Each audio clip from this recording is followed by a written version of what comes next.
Welcome to the Buy Box Bandits podcast.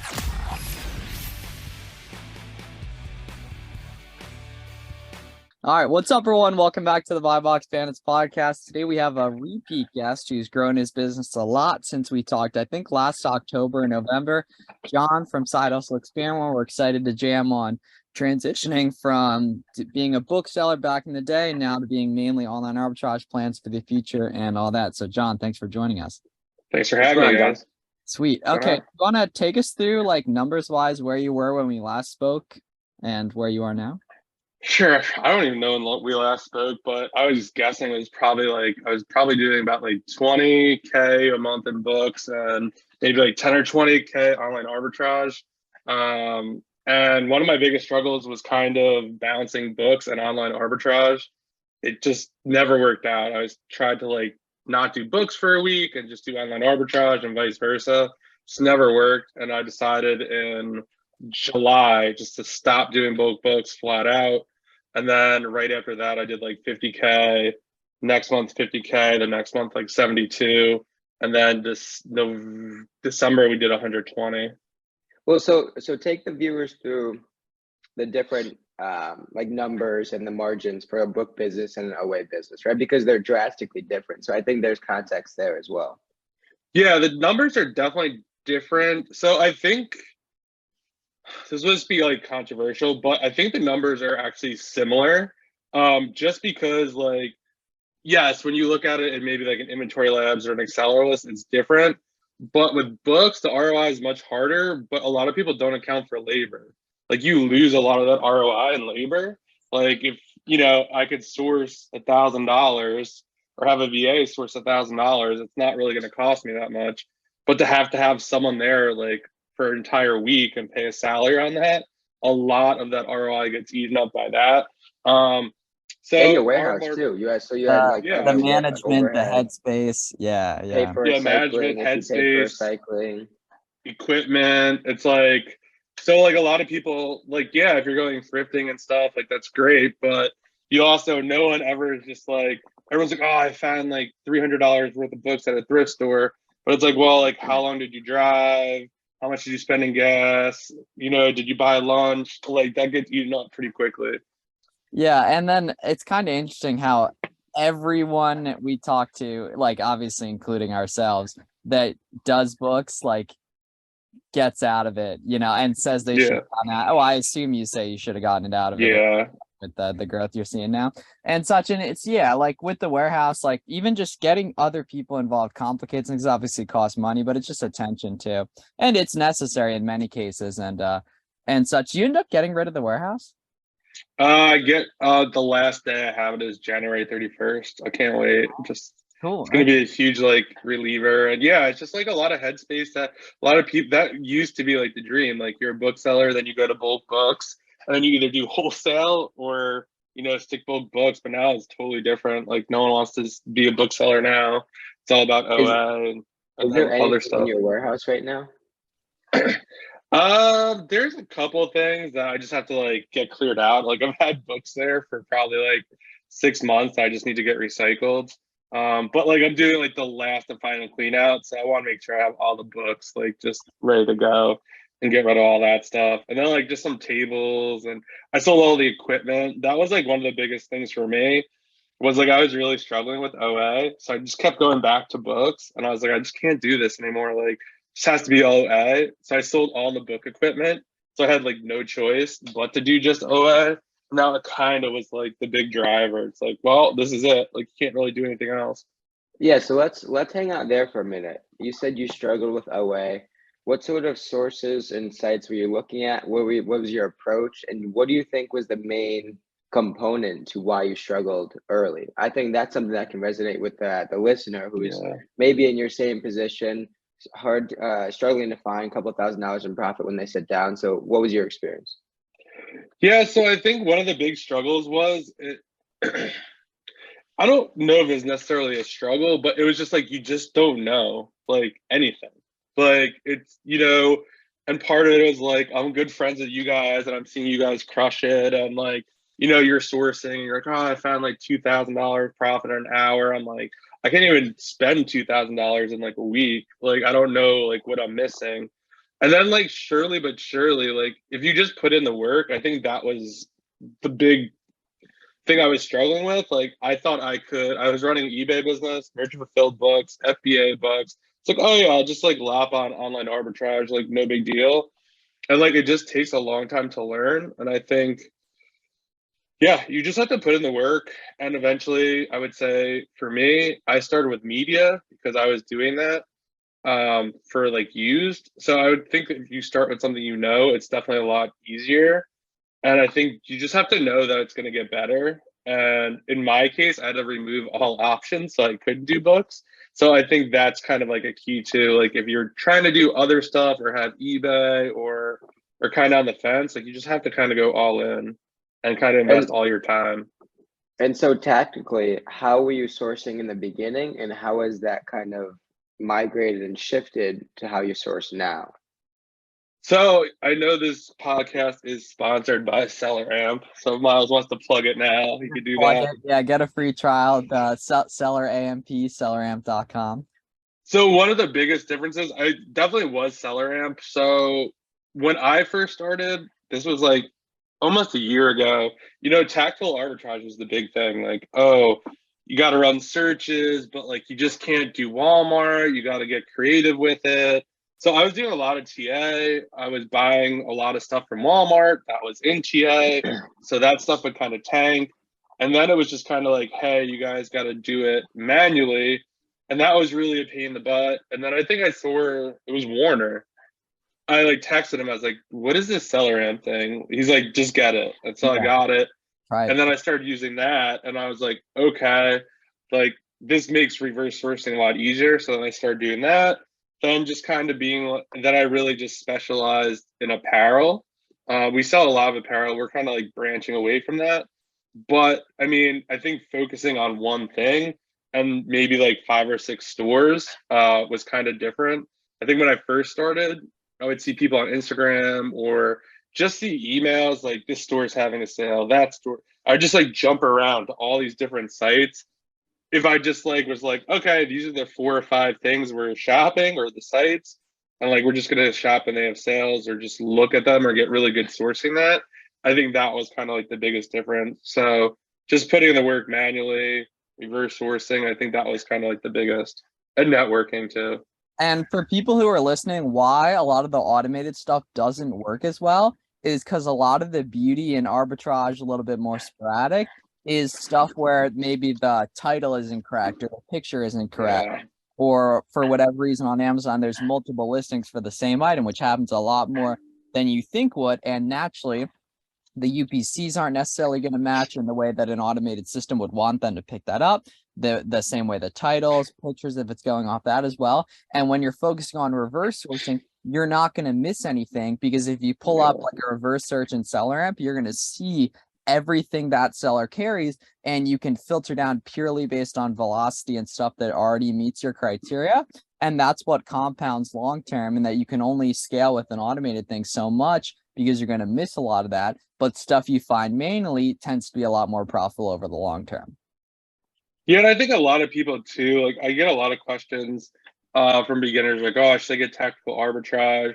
I almost think they think it's like this magical thing, and I'm not knocking them at all, but you don't waste time, you like learn, but like you have to go through just as much crap as you do like doing reverse.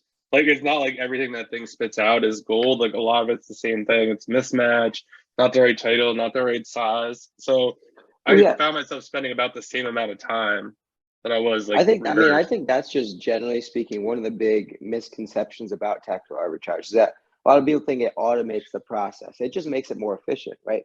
It provides all the data in an easy to consume way. But then once TA gives you a list of results, you're still going to go under the hood and analyze the product data for what it is to begin with, right? You're just not going to go, oh, TA spit out this product, I'm going to go buy it. No, you're going to look at the Keepa, you're going to look at the competitive analysis, you're going to look at the trending and make your decision based off of all those decisions, right? So if all TA does is just organize information and make it easy to digest, why not use that same information from storefronts? So TA doesn't really do anything else other than seller amp to begin with. Yeah, and what's Yeah. nice though is that like all that stuff works when used simultaneously, and that I bought something last week that we first bought in March of 2021 from a TA search. The key is that it's the same item, it's a different color, and it's from a different website. It's selling for a little bit less, but I'm also buying it for like 25% less than I was back then. But because I did that work, now I've been in it for a while. I've been in it long enough to see different market cycles, different buying things happen. Like the sale I bought that with, I found with the Chrome extension called Capital One Shopping, which you guys, if you're Yeah, that's good. download it as well, along with Rakuten and Top Cashback. So it's nice to see that kind of play out longer and longer term, and everything. But it's important to note that you get good at finding items by like being good at doing a lot of time. It's not necessarily like a tool or an extension that necessarily does it for you. It just helps and really accentuates the process. So you got to go through and try all this stuff so you can dial in on what makes the most sense for you based on what you do.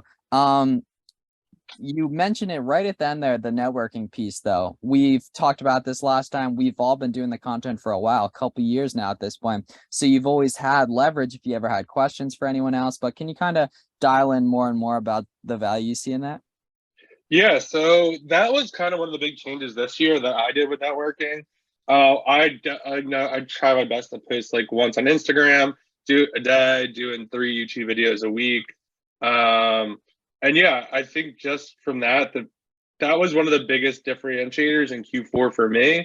There was like 3 or 4 people, and we were just like, there'd be a sale, we'd be on Instagram or like Messenger, just going back and forth, like, look at this, what do you think of that? What about this? And then, as those sales happen 3 or 4 times throughout Q4, now you have this like crazy list, from sellers who are like doing big things. Like the leads, I will have to say, like when you first start and you start sharing leads to like now, when you like sharing leads with someone who's like doing 6-7 figures, or like day and night, like they're so much better. I mean, naturally, once you start working with someone, you're inclined to hold back at least some form, right? But then as you continue to work together, as you build that trust, the friendship, the relationship, that sort of thing, then like once you get to the point where a group of people, without holding back or just throwing gas on the fire, the synergy that results from that is unmatched. And right? But that only happens if you have a group of people that are all committed to the group, all committed to that end goal, and don't hold back anything. Yeah, though not holding back anything's huge. And like just off the last like couple minutes here, there's 2 types of people that are listening to this right now. The person who hasn't done that, who probably doesn't do the sales or doesn't do a lot of sales, and then everyone else who does a lot of sales agrees in like unless there's some like prodigy that does it on their own, in which case you're choosing to do it the harder way. Basically, you guys got to get in the mix. Haven't already. Those of you guys listening. And I think one of the big things about that too is like, for me, like if someone shares a lead with me, I'll never share it with anyone else, like within the group, like if it's a group or a single person, and vice versa. Like if I'm sharing a lead with someone, like I'm sharing with maybe like 3 or 4 people, like really depends on volume and stuff like that. So just kind of, you don't want to be like sharing that kind of stuff. Yeah, no, because that's the trust part that's important, because it's just tactically too, like learning about different opportunities is so important. Agreed. And then as we look forward to 2023, talk us through your goals, your commitment strategies heading into the new year? So for me, I really want to, for Amazon, doing 120K in December just really opened up my eyes to what is possible. When I just went full time, I mean, I was in a very different situation. I had a successful book business, so I had a bunch of capital that I could like use to propel online arbitrage. I probably started with like 30 grand that like I had to play with. But for me, doing that 120K, I was like, wow, like this is possible. I didn't think I'd have a 100K month after just kind of like really focusing in July. So once I saw that was possible, I'm like, okay, like I'm definitely want to do probably 1.7 to like 2 million in sales next year. And then really just kind of almost figure out what I want to do with the business. I have 2 VAs sourcing right now. I Nice. don't know if that's like the best use of resources. I mean, during Q4, I pretty much sourced everything and didn't really use any of their stuff. So I think I might kind of maybe go the admin route for VAs and just kind of source myself. I just really kind of want to figure out what I want to do with the business. But yeah, and then really double down on content. For me, I love doing obviously sales and making money, but it's really when people DM me and say, "Hey, like your YouTube video, I'm doing 6 figures now." Someone, I forgot who it was, someone on Twitter was just like, "Hey, like when you're on Buy Box Bandits and said like how to like do this Keepa search, like I've made over 6 figures doing that." So like stuff like that, it's like so much more rewarding than like, the orange bars. Wait, what was that Keepa search then? Because we gotta put people on game again if you remember. So I'm pretty sure the Keepa thing was basically, it was like if you're searching, if you find like a profitable store, you could go into Keepa and you could click on historical data, and you could literally download everyone who sold that product in the past, and then you could storefront and stock those stores. Theory being that if they sold this in the past, obviously they're selling other profitable products, and maybe if they've moved on and the product is kind of going, starting to go down in price a little bit, they're on different stuff. And if everyone's just storefront stocking like the current people to get the historical people, like, it's definitely a different approach and an edge that you could use. Hell yeah. And speaking of Keepa and Product Finder, Garrett, you wanna let everyone know what you started recently? Oh yeah, everyone go subscribe to my YouTube at Garrett Goral on YouTube. Yeah. 2 videos a week, Wednesday and Friday. Nice. Links Yeah, below. so go Yeah, check follow. out all John's links too. Obviously, Side Hustle Experiment there and everything. It was interesting. I got a question for you guys. I had a DM yesterday. Can you within Keepa, can you download a store's ASIN count historically, or like just their entire list of products as well? I don't know if you could do with Keepa. You could definitely do a tactical expander, Ah, okay. or even I think there's Ace and Gadget. So Ace and Gadget is pretty crazy.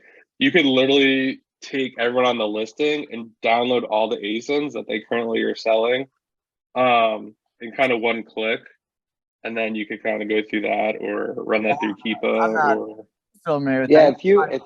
you can download the current ASINs. I don't know if you Yeah, can that was do. the question. Yeah, Oh okay. yeah, current, yeah.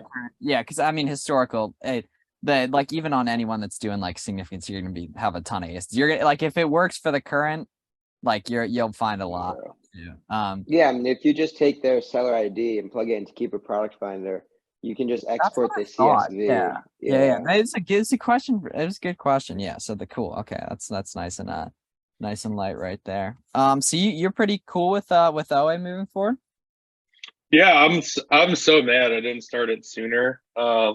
Ideally, it was like I wish I got rid of the warehouse like a year ago, but I don't know. That's another really big downside to having like a warehouse and doing both. Like you just can't get out of it. Like there's equipment there, there's thousands of books in inventory, there's merchant fulfilled stuff. It's just really hard to be like, oh, I'm closing up shop, and kind of moving on.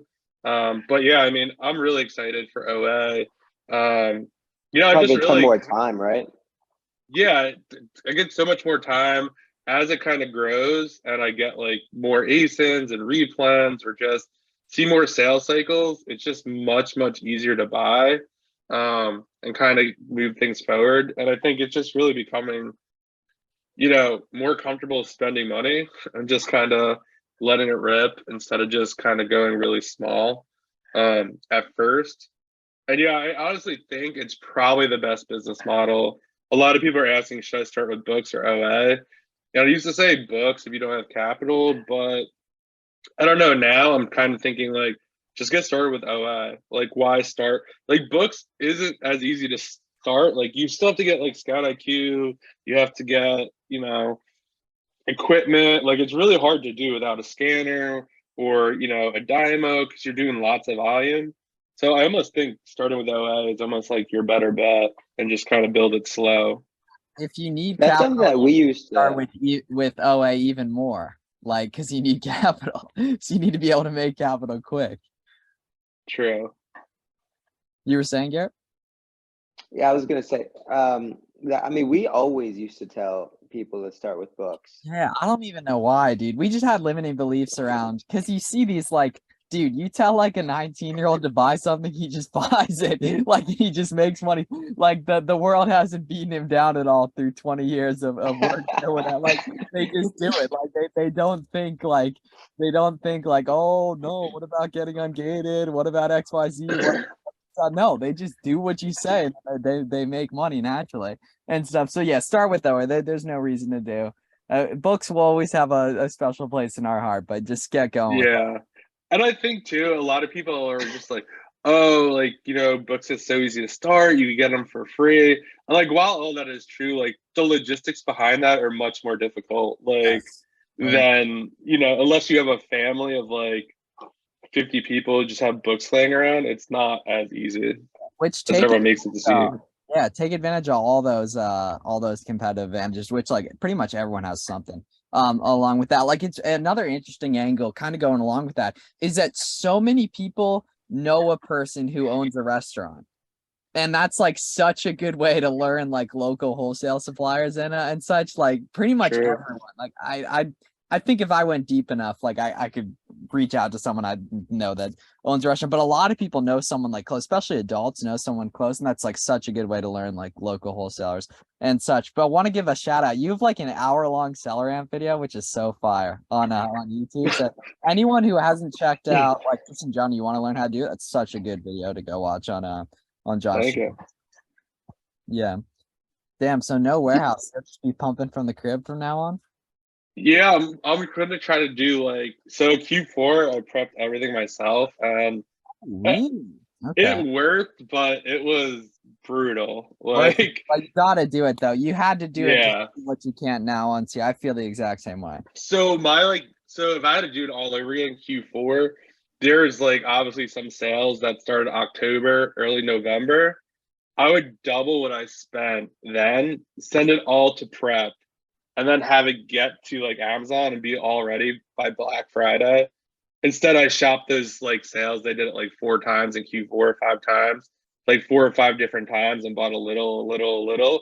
So I would have totally just like sent like double or triple the order, sent all the prep, and like not touched anything. There's Well, a there was just so much level. buying opportunity and that Black Friday week, like that weekend, Yeah. Black Friday, Cyber Monday, all the that way was to December. bonkers. It's still a lot Yeah. of sales, like New Year sales, like Nike. If you're listening, Nike.com is the sale going on. There was a big Nike out sale last week. Like all those little things that come up. Like with OA, it's so sporadic, and that like if someone starts on like in like February, for example, right? Like you haven't gone through the cycle long enough to see any like really fire opportunities come up, which typically it's like looking back a year, it's around once a month, a really big opportunity to come up. It's obviously like, pretty much the whole last month there's been good stuff. Yeah. I'm actually starting to see more and more now that I'm talking to more people, but like the person who gets started, like doesn't talk to anyone. They do it purely on their own. They're purely operating within their own capacity, which is small because they haven't been doing a lot. So it's so much easier or it's so much harder for them and everything. And just like understanding the sales cycles. Chris Potter had a good tweet yesterday. He was talking about recording each time you see a sale, like writing it in a spreadsheet so you can start to learn. Yeah. Dude, that was one of the biggest advantages I had in Q4. I did that last year. And so like I would just pretend that like they were having that exact same sale and just make a crazy list before they had the sale. And when everyone's shopping the sale, like I'm placing orders. And like I'm a day or 2 ahead now of them. Stocks and stuff too. Yeah, Garrett and I have we've been playing around with buying gift cards. You ever buy any gift cards? A ton. I bought maybe like really? Oh, okay. Drop 60 some grand worth of discard. All right, we probably bought about 60 grand worth of gift cards last year. Okay. We didn't even start till like April. Yeah, I don't know. So for gift cards, it's like the ultimate like moat kind of, I think. So there's like so a lot of people are like, oh, you can only shop when sales are happening. But you could kind of create your own sale if you get discounted gift cards, if you could find stuff. Like right now, I think Card Cookie has like Target gift cards for like 8%. I know a lot of people hate Target, but I tend to do not banned, get banned. Yeah, if you're not banned, get banned. I've spent so much money at Target and have no issues. I don't know if it's because I'm using gift cards and like they see it as like, oh, whatever, it's a discard. It's like One it's like account? yeah, one One account. account. Okay. And how often do you order? What are what's the quantities of your orders? Yeah, Talk just through your tell Target. us what items by your whole business. Just tell us everything. I wish I had a breakdown, but I was literally buying like one item from Target. I was buying 10 at a time. They probably let me put in like 10 to 12 back-to-back orders. Oh wow.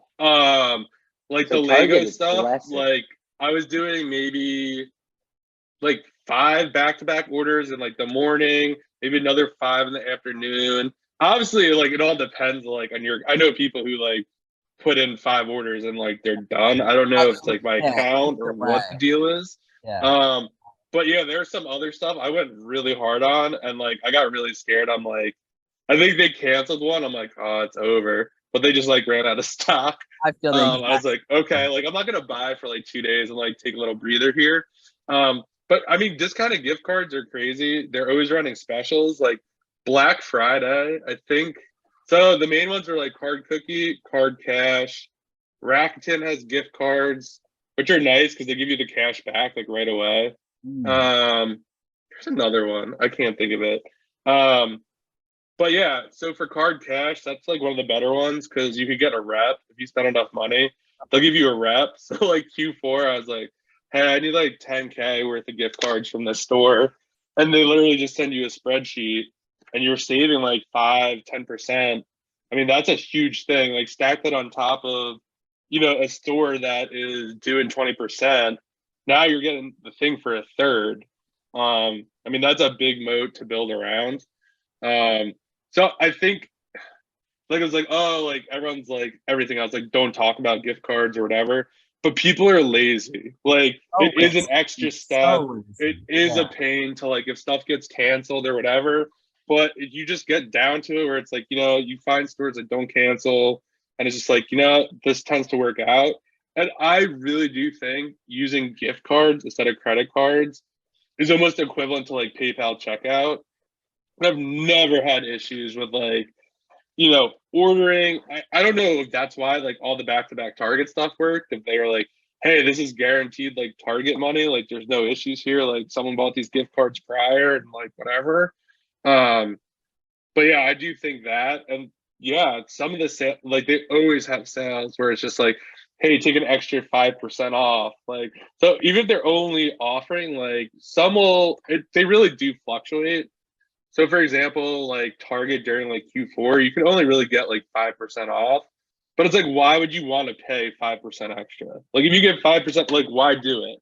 Like if I could email someone and be like, I need $2,000 to Target, like here's like 5 gift cards, like, okay, yeah, I have to load them up on the Target, but I mean it takes like 5 minutes. It's also nice How do you handle on the credit card statements because it's bigger transactions. Say that again. It's nicer accounting on the credit card statements too. Oh yeah, it's definitely so much nicer, and it's just like, hey, like it's like dedicated to that store. What was your question, Gary? How do you handle the cancels with gift cards? Do you have to reach out to the store, or how do you go about that? I've been extremely lucky where I have had like 0 to no cancels with gift cards.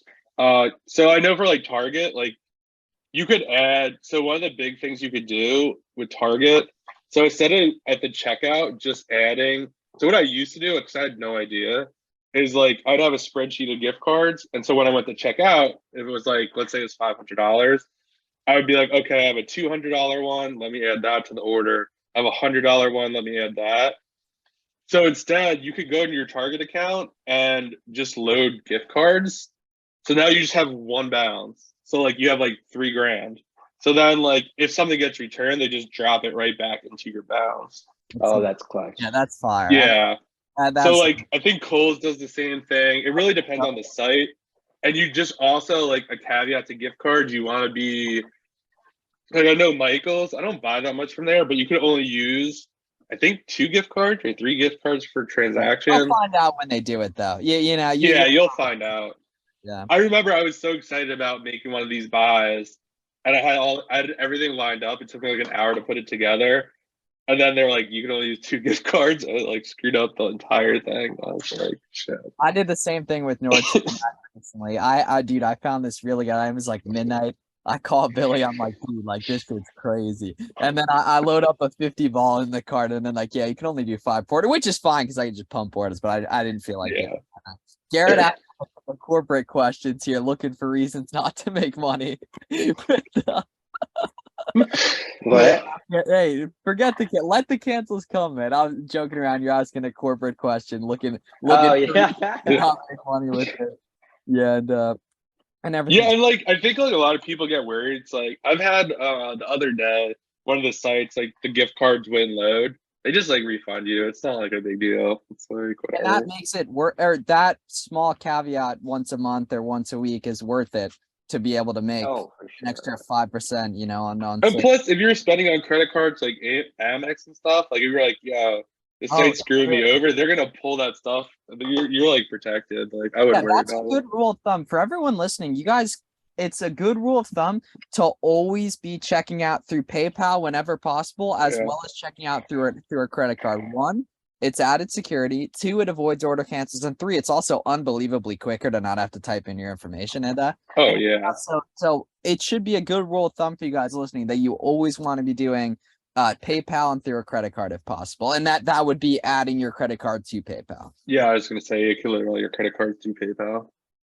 Yeah, for sure. As also, we were talking about this camera. I think it might have been on a roadmap call or coach program call the other night. We were talking about potentially designating employee cards for different sites and stuff like that. That would be like some really detailed systematic stuff, which would get a little screwed up with cancels or just certain cards for certain websites and such. That would help with accounting too and just organizing things. Yeah, that is one of the nicer parts where it's like it is a little tricky at first, like figure out how to allocate those discounts when you're like getting discounted gift cards or whatever. But like my accountant says, like as long as you just stick to the same system that you're using across the board. So like if 10% off at Target, like I'm buying the gift cards at Target and like making the buy cost like 10% cheaper. Like that's what I'm doing across the board. And like just not really thinking about it and just like that's what I'm doing. Document it, so like anything like comes up, be like, hey, this is what I did, and like let a professional like clean it up should there be an issue. Sweet. Oh, speaking of professional, you just hired a bookkeeper. Talk us through that. Oh yeah, dude, I'm curious about that actually. So stoked. How does it work though? Because I need to do this too. Like a lot of people probably do as well. So what happened was I was using GoDaddy bookkeeping and I had it like on lock, and then they stopped like doing the bookkeeping service for that. They stopped like mid-June. Why they couldn't finish out June, I have no idea. They stopped like 3 days before June ends. And so I'm like, all right, I need to get QuickBooks. Like I'm really starting to get into OA. Like it's just a mess. Like try running 2 Amazon accounts, eBay. Like there's just some money like everywhere. Like it's a good problem to have, but it's like really hard to track. So I get QuickBooks and like GoDaddy has this integration and like it's not working. Like they don't want to offer support. So I'm like I don't know. Like Q4 is like right. I was like, I don't have time for this. Like I'm just not gonna deal with it. And like I've been doing Amazon long enough for like I know you have to know I have a general sense that like everything's going well. And like based on inventory labs and just like Amazon payouts. So I was like, I'm gonna figure this out later. Can't really figure out QuickBooks for like some reason. Like I don't know what it is. So I was like, you know what? Like, as it like spending like $20,000-$30,000 a month, that's easy to track. When you start moving to like 60, 70, 80, it becomes like much harder to track. There's a lot more inventory, like moving around, things in play, returns and cancels. So I was like, I really need someone to like be on top of this. And inventory labs, yeah, I guess they do a good job, seller board, all those places. But there's just stuff that like only a human can catch in downloading the reports. So what I've learned is, so when I reached out to the firm, I don't want to say them yet, just because like I haven't really worked with them. But I'm happy to do it once I get started. So they're using inventory labs just for cost of goods. Like they're not doing anything else with inventory labs. They're downloading Amazon reports, credit card reports, bank statements, and they're kind of reconciling everything from there. and putting that into QuickBooks, and you'll have like a very accurate way of like what's really going on in your business. And basically I think I put it off so long because of what it would take to get it set up. Like if you have like, we all have auto logins for bank accounts and cards, you have to hand all that stuff over. But if you work with a good place, like the place I'm working with, they're basically just like, hey, give us all the passwords and we'll go in and like set up the third party, like what we need, the integrations. So it's been like a big progress. I'm almost done. I have most of it done. I just have to do some final things with them, but I just can't wait. Like, I don't know, to have a handle on your numbers for like $350 a month. I mean, that sounds crazy, but no, it's completely worth it. I mean, the amount of headspace just to like log into a dashboard, like, oh, here's exactly where I'm at. Like these people, like that's going to kind of be a big goal too for like 2023 is like to get people like a lot. I get a lot of questions now on Instagram as it's like growing that I don't know the answer to. And like, I don't want to make a video about it. Like even I did the research, like it's not going to be as good. So I'm like going to be a big fan of like getting an expert, like having them on the channel and then like someone asks about it, sending them there. So like with the accounting thing, like I care a lot about it because like I like to make money and stuff like that, but I'm never going to be better than like the firm I'm working with. Like it's just not possible, and nor do I want to do that. So I might as well just work with a professional. And the nice thing is too, I think a lot of the times we're trying to not cut corners, but we're trying to do things for cheap, right? The cheaper we can get something, like the better off we are. And like that's great for inventory, but like when it comes to accounting or insurance or like stuff that's like really important, like that's not the time to get like the cheapest price. It's you really want to take this as a business. If you're doing like 40, 50K, like it's time to like, start to look into things like, get an accounting, get a CPA, get some bookkeeping, like, because if you wait till you get to 100, like it's a mess. Like just do it at like 40, 50, or if you have extra capital, get set up the right way. Like for me, I'll tell you, I didn't do it because I had a good handle. But if they're like, hey, if you want us to like go back for the year to like clean everything up, it'd be like $2,500. Like I wasn't in that bad of shape. Like I have it pretty like locked down, but like the sooner you can start and like hand stuff out before things get complicated, like. And also realize it won't be $350 for you. It'll probably be like $100, $150. Yeah. And as you grow and add stuff, it'll get bigger. And so what's the result? You have a dashboard you can reference. Do you have monthly meetings, weekly meetings? Yeah, so for this, I'm doing it. So they're going to start in January. So like we're kind of getting set up. So basically they take over your QuickBooks. So basically they're categorizing everything. It's super helpful too. Like I didn't realize not how unorganized I was, but like they really guide you through. They're like, hey, you know what? Like, why don't you have like 3 or 4 credit cards? Like maybe you should just take these 2 credit cards and just spend inventory on those. Use this one credit card just for software. Use this other one for like materials. So like if you buy like Q4, like Walmart had these like awesome monitors on sale. Like I just like swiped the card that was on file. So like now that looks like inventory, but it's really like an office expense. So I would put it on that like office expense credit card. So I never really thought about that. So just like simple stuff like that. And yeah, so basically they'll reconcile the books. You get access to a bookkeeper. You could schedule a call with them whenever you want. They'll give you suggestions, how the business is doing, maybe should you ramp up, should you slow down? Just pretty much anything, like any question you have, which is helpful. Like I feel like a lot of the times too, we look to YouTube and Google and even people, which is not bad, but like, talking to like, someone on Instagram who like, is doing good at accounting versus someone like Chris Potter, like it's a much different conversation, like with much different answers. All right. Well, I am very excited. So excited to get this episode up. We're actually going to post it tomorrow. I just messaged the VA. So we're gonna post smart because I'm excited, dude. Always good talking to you, man. Thank you for the Yeah. help. Everyone listening, go course. follow this man.